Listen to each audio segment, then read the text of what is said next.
নমস্কার বন্ধুরা, কল্পনার রসনা ঘরে সবাইকে স্বাগত। পিৎজা খেতে বাচ্চা থেকে বড় সবাই কিন্তু ভীষণই ভালোবাসে। আর এই চিকেন পিৎজা বাড়িতে খুব সহজেই কিভাবে বানাবে ইস্ট ছাড়া গ্যাস ওভেনে, সেটাই আমি তোমাদের সাথে শেয়ার করব। চিকেন পিৎজা বানানোর জন্য প্রথমে পিৎজার ডোটা বানাতে হবে। তার জন্য একটা বোলের মধ্যে আমি 2 কাপ ময়দা নিয়ে নিলাম আর দিয়ে দেব স্বাদ অনুযায়ী নুন। প্রায় হাফ চামচের মতন আমি নুন দিলাম। হাফ চামচ দিয়ে দেবো বেকিং পাউডার আর দিয়ে দেব 1/4 চা চামচ বেকিং সোডা আর 1 চামচ চিনি দিয়ে দেব। প্রথমে এই শুকনো উপকরণগুলো ভালো করে মিশিয়ে নেব। তারপরে আমি টক দই দিয়ে দেব। 1 কাপ টক দই দিয়ে দিলাম। টক দইটা দিয়ে এবার ময়দাটা আমি ভালো করে মেখে নেব। আমার যদি জল লাগে পরে একটু জল দেব। এবার মনে হচ্ছে আমার একটু জল লাগবে, তাই আমি দইয়ের বাটিটা ধুয়ে সামান্য একটু জল দিয়ে দিলাম। দিয়ে ময়দাটা খুব ভালো করে মেখে নিলাম।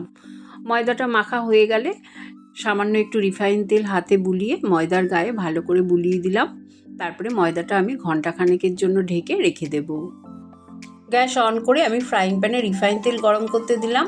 তেলটা গরম হয়ে গেলে 2টো কোচানো পেঁয়াজ, আর্ধেকটা ক্যাপসিকাম কুচি, একটা টমেটো কুচি আর 2টো কাঁচা লঙ্কা কুচি দিয়ে দিলাম। দিয়ে ভালো করে একটু নাড়াচাড়া করে 1 চামচ আদা রসুন বাটা দিলাম। আদা রসুন বাটাটা দিয়েও একটু নাড়াচাড়া করে নেব। তারপরে দিয়ে দেবো আমি 300 গ্রাম চিকেন কিমা। চিকেন কিমার থেকে একটু বড় বড়ই পিস করে কাটা আছে। চিকেনগুলো দিয়ে খুব ভালো করে নাড়াচাড়া করে স্বাদ অনুযায়ী নুন দিয়ে দিলাম। হাফ চামচ হলুদ গুঁড়ো, হাফ চামচ লঙ্কার গুঁড়ো আর হাফ চামচ জিরে গুঁড়ো দিলাম। দিয়েও চিকেনটার সাথে এই মশলাগুলো খুব ভালো করে নাড়াচাড়া করে নেব। প্রথমে 5 মিনিট হাই ফ্লেমে নাড়াচাড়া করে তারপরে গ্যাসের ফ্লেমটা কমিয়ে আমি 10 থেকে 15 মিনিট রেখে দেবো। 15 মিনিট পর আমি ঢাকনাটা খুলে দেখাচ্ছি। দেখো, চিকেনটা কিন্তু প্রায় সেদ্ধই হয়ে গেছে আর সামান্য একটু জল আছে। আমি এবার গ্যাসের ফ্লেমটা হাইতে করে দিয়ে দেবো। তারপরে আমি দিয়ে দেবো হাফ চামচ গোলমরিচ গুঁড়ো, হাফ চামচ গরম মশলার গুঁড়ো, 1 চামচ টমেটো কেচাপ আর 1 মুঠো ধনেপাতা কুচি। এই সবগুলো দিয়ে চিকেনটা ভালো করে নাড়াচাড়া করে আমি গ্যাসের ফ্লেমটা বন্ধ করে দেব। পিৎজা সস বানানোর জন্য 4টে টমেটো আমি সেদ্ধ বসিয়ে দিলাম। টমেটোটা সেদ্ধ হয়ে গেছে বুঝতে পারবে, দেখো টমেটোর খোসাগুলো এরকম খুলে আসবে। তারপরে আমি টমেটোর খোসাগুলো ছাড়িয়ে ঠান্ডা করে আমি মিক্সিং জারে টমেটোর পেস্ট বানিয়ে নেব। গ্যাস অন করে 2 চামচ রিফাইন তেল দিয়ে দিলাম। তেলটা গরম হয়ে গেলে হাফ চামচ রসুন বাটা দিয়ে দিলাম। রসুন বাটাটা হালকা একটু নাড়াচাড়া করে নেব। তারপরে টমেটোর পেস্ট দিয়ে দেব। টমেটোর পেস্টটাও ভালো করে আমি মিডিয়াম টু হাই ফ্লেমে নাড়াচাড়া করে নেব। একটু যখন জলটা টেনে আসবে আমি দিয়ে দিলাম এখানে হাফ চামচ চিলি ফ্লেক্স, হাফ চামচেরও কম দিয়ে দিলাম গোলমরিচ গুঁড়ো আর হাফ চামচ দিয়ে দিলাম কাশ্মীরি লাল লঙ্কার গুঁড়ো। এতে রঙটা খুব ভালো হবে।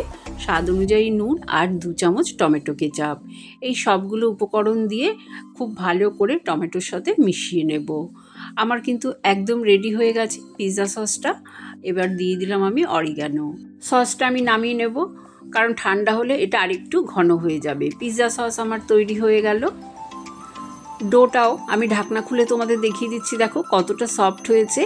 এবার আমি একটু ময়দা ছিটিয়ে ভালো করে ডোটা আর একটু ঠেসে ঠেসে নেব। আমি যে পরিমাণ ময়দা মেখেছি তার থেকে 2টো পিৎজা বানানো যাবে। একটা পিৎজা আমি ময়দার সাহায্যে বেলে নেব। আর পিৎজা কিন্তু একটু মোটা করেই বেলতে হবে, তাই তোমাদের আমি দেখিয়ে দিচ্ছি, দেখো কীরকম মোটা করেছি। তারপরে আমি এর মধ্যে কাঁটা চামচ দিয়ে ফুটো ফুটো করে দেবো, যাতে পিৎজার মাঝখানটা ভাজার সময় ফুলে না যায়।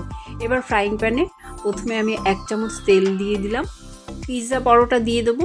মিডিয়াম টু লো ফ্লেমে আমি পিৎজার এক পিঠটা ভেজে নেব। পরোটাটা দেখো যখন এরম বাবলস দেখা দেবে আমি পরোটা উল্টে দেব।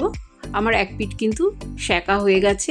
একদম লোতে করে দিয়ে গ্যাসের ফ্লেমটা এবার আমি পিৎজা সস লাগিয়ে নেব। পিৎজা সস দেয়া হয়ে গেলে ওপর থেকে চিজ গ্রেট করে দেব। তারপরে আমি যে চিকেন কষিয়ে রেখেছিলাম সেই চিকেনটা দিয়ে দেবো। চিকেনটা কম বেশি তোমরা যে যেমন ভালোবাসো সেই রকম দেবে। এরপরে কিছু ভেজিটেবলস কেটে রেখেছি, দেখো পেঁয়াজ, ক্যাপসিকাম, টমেটো এই চিকেনের ওপর এইগুলো সাজিয়ে দেব। সাজানো হয়ে গেলে আমি ওপর থেকে আরেকটু চিজ গ্রেট করে দেব। চিজ তোমরা তোমাদের পছন্দ মতন দেবে কম বেশি করে। চিজ দেওয়া হয়ে গেলে ওপর থেকে আমি আরেকটু অরিগ্যানো দিয়ে দেব। এবার ঢাকা দিয়ে গ্যাসের ফ্লেমটা মিডিয়াম টু লোতে করে 5 থেকে 7 মিনিট বসিয়ে রাখবো, যতক্ষণ না আমার চিজটা মেল্ট হচ্ছে। তবে তোমাদের কম বেশি সময় লাগতে পারে, এটা তোমরা একটু খেয়াল রাখবে। দেখলে তো কত সহজেই বাড়িতে ইস্ট ছাড়া গ্যাস ওভেনেই চিকেন পিৎজা বানানো যায়, আর কতটা সফট হয়েছে। আমি ছুরি দিয়ে কাটছি, তোমরা বুঝতেই পারছো। রেসিপিটা ভালো লাগলে অবশ্যই কমেন্ট করে জানিও, চ্যানেলটাকে লাইক শেয়ার করো, নতুন বন্ধু হয়ে থাকলে সাবস্ক্রাইব করো। সুস্থ থেকো, ভালো থেকো, ধন্যবাদ।